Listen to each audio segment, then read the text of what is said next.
The biggest challenge involved in immigrating to a new country is the cost. As a single applicant for an Australian permanent resident visa, I spent around $12,000. While this is lower than what many migrants will spend, especially ones who have families going with them, I was able to save $1,000 and counting thanks to the tips I will outline in this video. The first is a medium to long-term strategy. It's an investing plan called dollar cost averaging. This plan is great for those who will know they won't be moving for at least 5 years. To do this, you'll need a brokerage account. A brokerage account allows you to invest in stocks, bonds, and other financial plans. How it works is you choose an exchange-traded fund, ETF, and invest a little bit each month no matter what the markets are doing, and automatically reinvest any dividends paid out. This is a safe way to invest for the long term as opposed to throwing all of your money in at once, leaving you vulnerable to market crashes. I put a link below in the description to one of my favorite YouTube channels, where this process is explained in greater detail. Essentially, if you were able to invest $100 a month into a fund that generated an 8% return a year and reinvested dividends, you would end up with a profit of nearly $1,500 in 5 years. The more you invest each month and the longer the money stays in, the more you'll make in the long run. Check out the link below to play with a compound interest calculator to give you an idea of how this works. The next strategy is called credit card churning. This tip is only if you have an average to excellent credit score and cash flow from a job or other source. Credit card churning is when you accept an offer from a credit card company with a cash reward for spending a certain amount of money in a limited amount of time. For example, a credit card company offers you $300 if you spend $3,000 in 3 months. To do this, you would pay the credit back after every purchase you make weekly. This way you avoid paying interest and are essentially paid $100 a month. After you win this promotion, you do it again, this time with another card, and so forth. Since you are about to spend an upwards of $10,000 on your migration process, you could perform this trick 3 times, saving at least $900 in the process. It's perfect for when you have to pay a skill assessment fee or a visa fee. There are limits of how many times you can churn a credit card. In America, there is a 5x5 rule, meaning that if your credit history shows 5 cards opened or 5 cards closed in an undisclosed amount of time, then you will be rejected for a new card.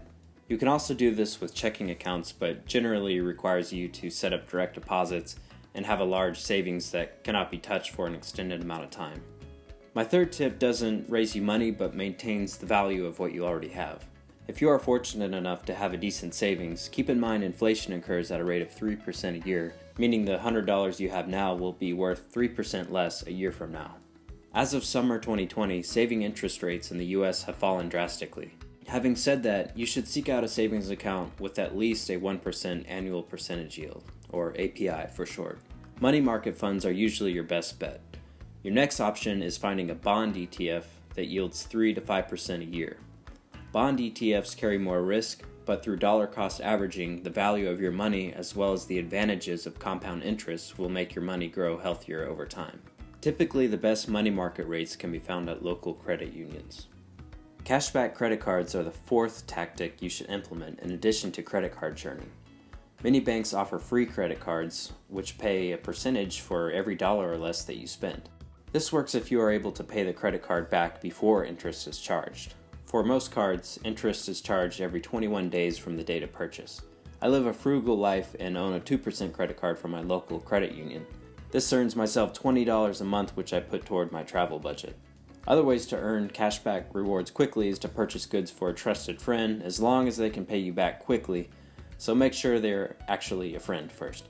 This would earn you a free cashback reward for no cost at all. This one's obvious, but many people waste money shipping their belongings overseas. Chances are you are moving for better wages, so you might as well take the extra cash from selling your belongings to invest in new supplies, equipment, or furniture when you're overseas. Assets can include your car, home, computers, game consoles, furniture, clothes, or anything you won't need to take with you. This is especially beneficial if your new country's currency has less buying power than your current country, making your cash stretch further. Moreover, if you sell your assets now, you can immediately start investing or saving it so your money can mature until moving day arrives. Lastly, check to see if your bills come with benefits that can be used to fund your trip. For instance, your utility company may have a program where paying your electricity bill may lead to airfare points. Thank you for watching. At the time of publishing this video, I'm currently waiting for my visa grant to New South Wales, Australia. Be sure to leave a like and subscribe for more content, and until next time.